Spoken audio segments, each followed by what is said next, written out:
नमस्कार दोस्तों, मैं राकेश वर्मा आप सभी का स्वागत करता हूं आपके अपने परिवार एसएन गुरुकुल पर। साथियों, बिहार में आप सभी देख पा रहे हैं किस प्रकार से आपदा प्रबंधन विभाग के द्वारा गर्मी और लू को देखते हुए हाई अलर्ट जारी कर दिया गया है। बावजूद इसके शिक्षा विभाग के एससीएस के पाठक के कानों पर जू नहीं लग रही है, जबकि शिक्षा विभाग को विशेष रूप से निर्देश दिया गया आपका प्रबंधन विभाग के द्वारा कि विद्यालय या तो मॉर्निंग चलाया जाए सीमित समय तक, नहीं तो फिर समय से पूर्व ही गर्मी और लू को देखते हुए विद्यालय बंद कर दिया जाए, क्योंकि इतने अत्यधिक तापमान के कारण शिक्षक शिक्षिकाओं और छात्र छात्राओं के स्वास्थ्य पर प्रतिकूल प्रभाव पड़ेगा। विद्यालय चलाए भी जा रहे हैं, वहां पर विशेष व्यवस्था होनी चाहिए। ग्लूकोन डी का व्यवस्था, ओआरएस घोल का व्यवस्था, इस प्रकार की व्यवस्थाएं होनी चाहिए, क्योंकि गर्मी के दिनों में बच्चों पर खास करके विशेष प्रभाव पड़ता है। लू जब लगता है उन्हें तो उनका पेट झड़ने लगता है, जिस कारण ओआरएस का घोल, इलेक्ट्रोड पाउडर जैसे जो है प्राथमिक एड्स में काम आते हैं, जिसकी व्यवस्था करने हेतु आपदा प्रबंधन विभाग ने शिक्षा विभाग को विशेष जोर दिया है। हालांकि शिक्षा विभाग के द्वारा अब तक इस पर कोई पहल नहीं किया गया है।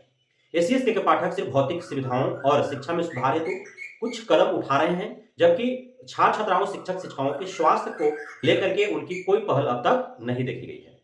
एससीएस के पाठक लगातार गर्मी छुट्टी रद्द और गर्मी छुट्टी के समय विशेष कार्य करने हेतु पत्र पत्रांक जारी करते रहे हैं। आप सभी को मैंने पूर्व में भी बताया था कि जो कमजोर बच्चे हैं पढ़ने लिखने में, उनके लिए एससीएस के पाठक के द्वारा मिशन दक्ष के तहत और विशेष कक्षा आयोजन कर उन्हें मुख्य धारा में, अर्थात जो बच्चे तेज तरार हैं उनके समकक्ष लाने के लिए प्रयास लगातार किया जा रहा है। विद्यालय 9 से 5 चलाए जा रहे हैं। उसी बीच जो है कमजोर बच्चों के लिए मिशन दक्ष के तहत भी पढ़ाई चल रही है, जिसकी वार्षिक परीक्षा जो हुई उसमें वैसे बच्चे जो फेल किए उन बच्चों का 1 अप्रैल 2024 से 14 मई 2024 लगभग 45 दिनों का विशेष सत्र आयोजित कर मिशन दक्ष के तहत उन्हें मुख्य धारा से जोड़ने का प्रयास किया जा रहा है। गर्मी छुट्टी 15 अप्रैल से 15 मई तक होने हैं। उस गर्मी छुट्टी के बीच भी शिक्षक शिक्षिकाओं का और कमजोर छात्र छात्राओं का गर्मी छुट्टी रद्द कर दिया गया है। 10 बजे से 12 बजे तक 2 घंटा रोजाना जो कमजोर बच्चे हैं उनका मिशन दक्ष के तहत अध्ययन उन्हें कराया जाएगा। उसके उपरांत 15 मई 2024 को उनका परीक्षा होगा। परीक्षा का प्रश्न पत्र एससीईआरटी के द्वारा और वहां से छप के आएंगे। सभी बच्चों का जो भी कमजोर वर्ग के हैं जो मिशन दक्ष के तहत पढ़ते रहेंगे, उन बच्चों का जो एग्जाम होगा उसका जो उत्तर पुस्तिका होगा वो डाइट सेंटरों के देखरेख में सीआरसी के तहत जो है उत्तर पुस्तिकाओं की जांच की जाएगी। उसके उपरांत रिजल्ट होंगे।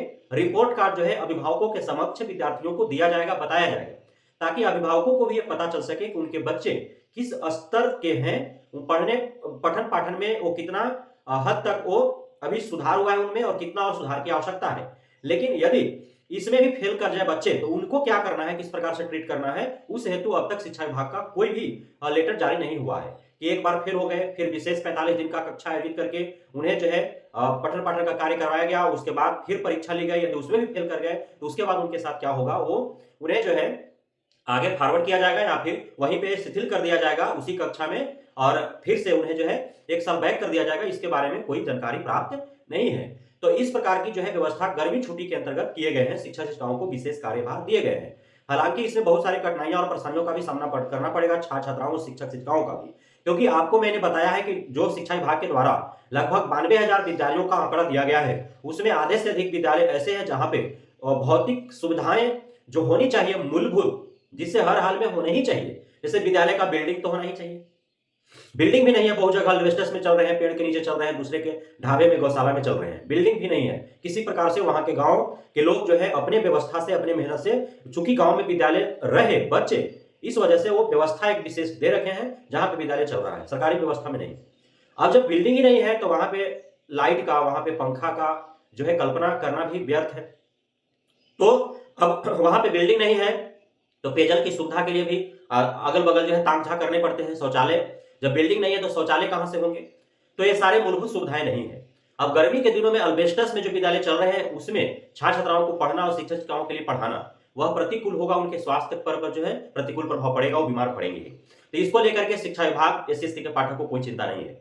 साथ ही 10 से 12 आप टाइमिंग को लेकर के भी जो है हैरान होना चाहिए, इसलिए कि 10 से 12 जो टाइमिंग है वो मुख्य रूप से एक बिल्कुल ही दोपहर के समय पड़ेगा, जिस समय सूर्य एकदम सर पे होगा और तेज धूप जो है वो समझिए कि आसमान से आग उगलने वाला जो है धूप वो देखने को मिलेगा, महसूस करने को मिलेगा। उस समय विद्यालय चल रहे होंगे, पूरा दीवार तपता रहेगा, पूरे जमीन जो है वो आग उगलता रहेगा, आसमान भी आग उगलता रहेगा, जमीन दहकती रहेगी, दीवारें तपती रहेंगी। उस समय जो है पसीने से लथपथ शिक्षक शिक्षिकाएं छात्र छात्राएं बच्चों को पढ़ाएंगे। कौन कितना पढ़ा पाएगा, कितना कौन पढ़ पाएगा, यह तो आप सभी जानते ही होंगे। साथ ही आने जाने के लिए भी असुविधा का सामना करना पड़ेगा शिक्षक शिक्षिकाओं छात्र छात्राओं को। उतना तेज धूप में आना और जाना बेहद ही प्रतिकूल होगा, स्वास्थ्य पर जो है प्रतिकूल प्रभाव पड़ेगा। शिक्षक शिक्षिकाओं को जहां मुख्य मार्ग से विद्यालय 3 किलोमीटर 5 किलोमीटर दूरी पर है, वहां से उस कड़ी धूप में पैदल आना और जाना बेहद ही जो है उनके लिए समस्या पूर्ण रहेगा, उनके लिए कठिनाइयों से भरा हुआ रहेगा। दोपहर के समय में गाड़ियां नहीं मिलती है, सभी जो है कहीं होटल ढाबे पर रोक करके गाड़ी वाले आराम करे रहते हैं, क्योंकि और सवारी गाड़ी का जहां तक सवाल है तो दोपहर में मार्केट वगैरह भी लोग नहीं जाते हैं, शाम में जाते हैं या फिर सुबह जाते हैं। इस वजह से ऑटो वगैरह भी और बस भी कम चलते हैं गर्मी के दिनों में, तो इसका भी सामना करना पड़ेगा शिक्षक शिक्षिकाओं को, जिसको लेकर के विशेष ध्यान एसएससी के पाठक को देना चाहिए। अब है कि इस गर्मी के छुट्टी में और अन्य कार्य भी होने हैं। जैसे आप सभी देख पा रहे हैं, जीर्णोद्धार का कार्य चल रहा है, रिपेयरिंग का कार्य चल रहा है, भवन भी निर्माण हो रहे हैं, पेयजल की व्यवस्था बनाई जा रही है, बेंच टेबल आ रहे हैं, थाली दिया जा रहा है, बस्ता दिए जा रहे हैं, पुस्तक आ रहे हैं, है ना। अब तो कक्षा प्रथम से 12वीं तक के पुस्तक जो है फ्री दिया जा रहा है, सराहनीय है। उसके साथ साथ अन्य कई भी कार्य हो रहे हैं, निरीक्षण भी रोजाना हो रहा है, जिसका कोई विशेष प्रभाव नहीं है, क्योंकि आज भी यदि डीपीओ डीओ डीएम स्तर के अधिकारी यदि अपने जिले भर के विद्यालय का खुद से ही निरीक्षण करें तो पाएंगे कि आधे से अधिक विद्यालय का जो रिपोर्ट डेली भीसी में दिया जाता है शिक्षा विभाग को, उससे कहीं अपोजिट जो है वो परिणाम धरातल पर हैं। तो निरीक्षण का कोई विशेष महत्व नहीं रह गया है। इसी बीच जो है और भी छोटे छोटे कार्य जो है शिक्षा विभाग के द्वारा दिशा निर्देश दिए गए हैं विद्यालयों को, उनको कराने हैं। जैसे विद्यालय का जो नाम है वह प्लास्टिक पेंट में होना चाहिए। उसके बाद जो शौचालय है उसमें रनिंग वाटर की सुविधा होनी चाहिए, अर्थात टंकी लगा रहना चाहिए और सभी नलका में पानी होने चाहिए, नहीं कि बाल्टी से चापाकल से भर करके लोग ले जा रहे हैं, ऐसा नहीं होना चाहिए। क्योंकि अब गर्मी के दिन है, गर्मी के दिन में किसी का बच्चा को यदि लहर लग गया, पेट झड़ने लगा, अब चापाकल चला चलाते उसका तो पैंट में हो जाएगा, तो इसलिए रनिंग वाटर होना चाहिए। अब जो है जो भोजनालय होंगे, जो किचन, उसका जो है जो पेंटिंग होगा दीवार का वह गाढ़ा रंगों से होगा, ताकि जो धुआं हो उससे वो जल्दी गंदा ना हो, अधिक गंदा ना हो, इसका विशेष ध्यान रखा जा रहा है। जो विद्यालय के भवन होंगे, कक्षाओं के जो अंदर का दीवार होगा, बाहर के दीवार पे भी चारदीवारी पर भी होता है, बाला पेंटिंग होगा। बाला पेंटिंग मतलब बिल्डिंग एज लर्निंग एड्स, मतलब आप देख रहे होंगे प्राथमिक विद्यालयों में खास करके कि दीवार जो होते हैं उस पर कखारा, मंत्रा, क से कबूतर, ख से खरगोश, है ना, उसके बाद गिनती, पहाड़ा एवं अन्य कई प्रकार के जो है चलचित्र के माध्यम से और जो है एक सिखाने का एक लर्निंग मटेरियल्स के तौर पर उसका इस्तेमाल किया जाता है। दीवार पर पेंटिंग बना दिया जाते हैं, तो उसको विशेष रूप से के पाठक के द्वारा निर्देश दिया गया है कि शुद्ध शुद्ध और सही सही स्पष्ट स्पष्ट होने चाहिए। जो भी बाला पेंटिंग्स होगा, जो भी आप चित्र बनाएंगे, जो भी आप लिखेंगे, तो वो सभी स्पष्ट होने चाहिए, सही होने चाहिए और शुद्ध होने चाहिए। इस पर विशेष ध्यान दिया जा रहा है। जो श्यामपट है उसका कालीकरण हर 3 महीने पर होना चाहिए, और जो साइज होना चाहिए श्यामपट का वो श्यामपट हो। तो इन सारे चीजों पर विशेष ध्यान दिया जा रहा है, भोजनालय पर, शौचालय पर, और विद्यालय के जो दीवार है, कक्षाओं के जो दीवार है उस पर, श्यामपट पर, विद्यालय का जो नाम है वह स्पष्ट होना चाहिए। तो इस सब पर विशेष ध्यान दें। अभी सभी कार्य जो है, ये जो गर्मी छुट्टी जो रहता है, जो रद्द कर दिया गया है, उसी के दरमियान ये सारे कार्य करने हैं।